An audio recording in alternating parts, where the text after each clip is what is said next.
दोस्तों जय हिंद। एक बड़े अहम मुद्दे पर मैं बात करने वाला हूं। दरअसल पूर्व army chief Manoj Mukund Naravane sir की एक किताब सामने आई है, फोर स्टार्स ऑफ डेस्टिनी। उसमें जो अग्निवीर को लेकर खुलासे किए गए हैं कि अग्निवीर योजना सेना की सोच नहीं थी बल्कि सरकार की तरफ से थोपी गई थी। और कई अहम खुलासे हैं जिनके बारे में मैं बेहद जाने माने defence expert colonel S Pathania Shaurya Chakra से आज बात करने वाला हूं। बहुत बहुत शुक्रिया सर। जय हिंद। सबसे पहले Thank you, Rajesh ji. Always honor to be with you, sir. Thank you sir. दरअसल मनोज मुकुंद नरवणे सर की किताब फोर स्टार ऑफ डेस्टिनी बहुत चर्चा में है सर। ऐसी भी खबरें चल रही हैं कि सरकार नहीं चाहती कि इसको इस लेवल पे पब्लिश किया जाए कि लोगों तक इसकी प्रतियां जो है पहुंच पाए। मैं समझना चाहूंगा ये सरकार का मैटर है, लेकिन अग्निवीर को लेकर जो मैं समझना चाहूंगा सर आपसे कि जो कुछ सर ने कहा है कि ये स्कीम हम पे लाई थोपी गई, अगर मैं आम भाषा में कहूं तो ये थोपी गई है। बल्कि सेना नहीं चाहती थी कि अग्निवीर जैसा ऐसा कॉन्सेप्ट हो जहां पर 75% सोल्जर को बाहर का रास्ता 4 साल बाद दिखा दिया जाए। आपका व्यू सर। देखिए सर, अग्निवीर का थोड़ा-सा हम बैकग्राउंड में जाएँगे राजेश जी। जब आपको पता होगा जब ये अग्निवीर स्कीम लॉन्च की गई थी, तो वहाँ पे डिवाइडेड ओपिनियन थी। वेटरन्स जो थे वो तकरीबन इसके खिलाफ थे, सारे वेटरन। और उसके अलावा जो उग्र प्रदर्शन हुआ था आफ्टर लॉन्चिंग दिस स्कीम, वो भी आपको पता है कि कितना नुकसान हुआ था, कितने लोगों ने प्रदर्शन किया था, प्रोटेस्ट किया था, गाड़ियाँ जलाई थी, chaos हुआ था। जी अभी सवाल ये है कि अग्निवीर स्कीम जैसे अभी नरवाने साहब बोल रहे हैं कि इसका जो डिस्कशन है उन्होंने प्रधानमंत्री के साथ की थी एक बार, और उस समय उन्होंने ये सोचा नहीं था कि ये इतनी जल्दी आ जाएगी। क्योंकि अगर हम देखें कि इस समय हमारी जो परिस्थितियां हैं जी और उस समय की जो परिस्थितियां थी, चाइना और पाकिस्तान का जो ट्विन थ्रेट है वो अभी तक बना हुआ है।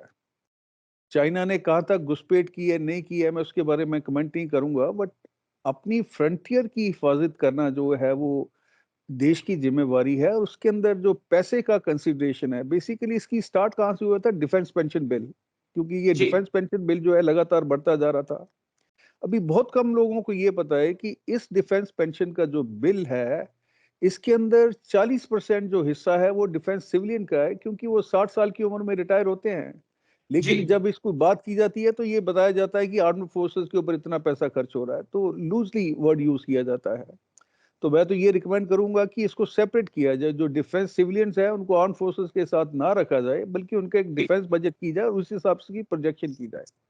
अभी हम बात करेंगे मेन मुद्दे पे, जो आप कह रहे हैं कि ये नरवाने साहब ने जो तो मैं बोला बस है। वही समझना चाहता हूँ, आपने जो बात की बड़ा दम है उसमें, लेकिन सर आगे हाँ, ये भी हाँ, हाँ, लिखते हैं कि मैं हम चाहते थे, मैं लेके गया था, मैंने प्रस्ताव रखा था कि जी, जो जी, भर्ती की जाए उसमें से 75% सोल्जर को रखा जाए, 25 जी। को बाहर का रास्ता दिखाया जाए, क्योंकि 4 साल बाद पता चल जाता है कि कौन डिफाल्टर है और किसकी कितनी कैपेबिलिटीज हैं सर। देखिए, उन्होंने बड़ा साफ शब्दों में जो भी एक्सट्रैक्ट आए हैं, उसके अंदर ये लिखा हुआ है कि आर्मी वाज़ सरप्राइज्ड और एयर फोर्स और नेवी दे टूक इट एज़ ए बोल्ट, कि जैसे कोई आकाश से बिजली गिरती है। जी अभी उसके बाद ये सारी चीज़ें मेरे ख्याल में पीएमओ में गई होंगी, उसके बाद जनरल बिपिन रावत जो तीनों सीडीएस थे उस समय, उन्होंने इसका बीड़ा उठाया होगा और वेरियस चीज़ें डिस्कस करने के बाद फाइनल जो आउटकम आया था, बिकॉज़ उस समय ये भी कयास लगाए जा रहे थे कि 50-50 होना चाहिए। जनरल नरवाने ने बोला कि उनकी जो रिकमेंडेशन थे कि 75-25 होना चाहिए, बिकॉज़ वो बिल्कुल ठीक थे। जी बिकॉज़ हम इतना इतना बड़ा वाइड क्रिएट नहीं कर सकते हैं, और ये भी सही बोल रहे हैं आप कि इस समय जो बात चल रही है, मैं एक और चैनल सोशल मीडिया में भी देख रहा था कि इनकी किताब जो पब्लिश होनी है, जी उसके ऊपर भी अभी क्लैरिटी नहीं है कि ये गवर्नमेंट इसको इजाज़त देगी या नहीं देगी। तो ये आने वाले समय में बताएँगे, बट अग्निवीर स्कीम अगर आप मेरे पर्सनली व्यू लेते हैं, दिस जी नीड्स टू बी स्क्रैप्ड, और अगर स्क्रैप नहीं करना है तो जो 75-25 वाला जो फ़ॉर्मूला है, दैट इज़ वेरी वैलिड, क्योंकि देश की सुरक्षा को जो हम सबसे बड़ी तरजीह जब तक नहीं देंगे, और आपने देखा होगा अभी यूक्रेन रशिया वॉर के अंदर और हमास बिल्कुल सर। इज़राइल वॉर के अंदर ये चीज़ें प्रूव हो रही हैं अभी। लेकिन क्या ये स्कीम बाहर से लाकर थोपी गई है सर? मैं इस लिहाज से भी चीज़ों को समझना चाहूँ। क्योंकि हम चीन में ये कंसेप्ट देखते थे, रूस में भी ये देखते थे। क्या एक थोपी गई है स्कीम, जो मैं बेसिक पॉइंट आपसे समझना चाहता हूँ। देखिए, अगर हम ये वर्ड यूज करें, थोपी गई है, ये शायद थोड़ा स्ट्रांग वर्ड हो जाएगा। ओके। क्वेश्चन ये है कि तीनों सेनाओं को इसके ऊपर एक डेलिब्रेशन होना चाहिए था, इसके ऊपर एक पब्लिक ओपिनियन लेनी चाहिए थी, और उसके बाद इसको अच्छे एक तरीके से पूरी सोच विचार के बाद लागू किया जाना चाहिए था। लेकिन ये एक बड़ी हर्रिड तरीके से इसको लागू किया गया है। और जैसे मैं अभी पहले आपसे बोल रहा हूँ कि this is not good for the country and this is not okay. Good for the arm forces.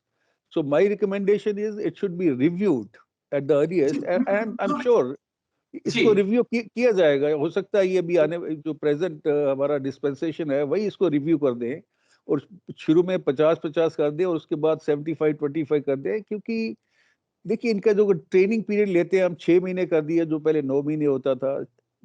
अगर आप टेक्निकल आर्म लेते हैं, आर्मर्ड कोर, सिग्नल इंजीनियर्स, उनका 1.5 साल होता था, और उसके बाद इनको वर्चुअली 3.5 साल मिलते हैं। और सवाल ये है कि ये 75% जो लोग निकलेंगे बाहर 4 साल के बाद, उनको क्या तो किया जाएगा? क्या गवर्नमेंट ने स्कीमें तो और लॉन्च की जो हैं। तस्वीरें सर सामने आ रही है ना कर्नल पठानिया, जो बच्चे अग्निवीर बन के घर पहुंच रहे हैं, ड्रिल कर रहे हैं, वीडियो बना रहे हैं, वो बहुत चौंका रही हैं। वो ही हाथ, वो ही पैर उनका चल रहा है, तो वो अ, उसके ऊपर भी सवाल खड़े किए जा रहे हैं। लेकिन एक और अहम पॉइंट कर्नल पठानिया सर, जो मैं समझना चाहता हूं आपसे, कि मोदी सरकार चाहती थी कि अग्निवीर को सिर्फ और सिर्फ 20,000 रुपए दिए जाएं। ये सैनिकों की ये रह गई हमारी साहब। हाँ, रजीत जी, आप सुन पा रहे हैं? हेलो। जी सर, सर, सर। हाँ, हाँ, हाँ, हाँ। आप क्या बोल रहे थे? कट हो गया थोड़ा। मैं ये समझना चाह रहा था कि एक चीज और एमएम नरवणे सर ने कही है कि मोदी सरकार चाहती थी कि अग्निवीरों को सिर्फ और सिर्फ 20,000 रुपए दिए जाएं। सर, इससे ज्यादा तो हाँ मजदूर कमा लेता है दिहाड़ी वाला। जी, हाँ, उनका भी लॉजिक यही था कि उन्होंने इसके ऊपर ऑब्जेक्ट किया था, और उसके बाद गवर्नमेंट ने इसको 30,000 कर दिया था। देखिए, जी। अगर आप टैलेंट अट्रैक्ट करना चाहते हैं, आप अच्छे लोग अट्रैक्ट करना चाहते हैं, क्योंकि मजदूर की इस समय जो दिहाड़ी है वो तकरीबन 600 से 700 रुपया है, तो अगर उसका हम 30 दिन का मिला के चलते हैं तो वो भी 21,000 आता है। और सोल्जरिंग जैसे डिग्निफाइड जॉब के लिए we have to have good pay packages so that we can attract good talent, अच्छे लोगों को हम इसमें अट्रैक्ट कर सकें। अच्छा पैकेज देना जरूरी है। बस एक पॉइंट और जो कर्नल पठानिया मैं समझना चाहता हूं, क्योंकि कल से परसों से खबर बहुत सुर्खियों में है। बीजेपी सपोर्टर्स का ये कहना है कि जनरल मनोज मुकुंद नरवणे को अपने लिए, अपनी किताब के लिए पब्लिसिटी चाहिए थी, इस कारण उन्होंने सरकार के ऊपर ये आरोप लगाए हैं। क्या वाकई में एक जनरल, जिसने 3 साल देश को संभाला, जिसने चाइना के 45 से ज्यादा जवानों को मौत के घाट उतारने के आदेश अपनी सेना को दे दिए रातों रात, वो उसको पब्लिसिटी की जरूरत है सर? देखिए, ये जो पॉलिटिशियंस है, इनकी अपनी सोच है।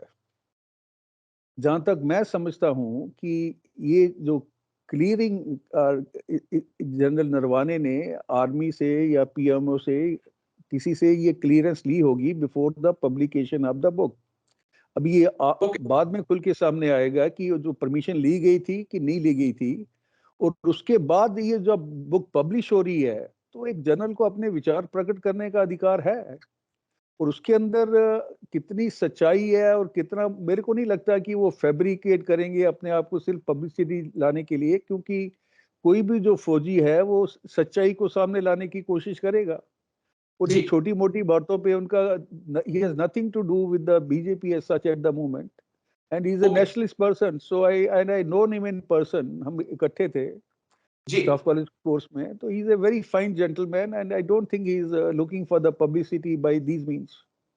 ठीक सर। एक चीज और मैं समझना चाहूंगा, क्योंकि कल जब लंबी बहस हो रही थी, कई लोगों से मेरी बातचीत हुई इस मुद्दे को लेकर, तो कुछ ने कहा कि क्यों नहीं आर्मी चीफ मनोज मुकुंद नरवणे ने उस वक्त प्रेस कॉन्फ्रेंस कर दी, जब वो चाहते थे कि 75% को रखा जाए और 25 को बाहर का रास्ता दिखाया जाए, लेकिन सरकार बिल्कुल उल्टा लेकर आई।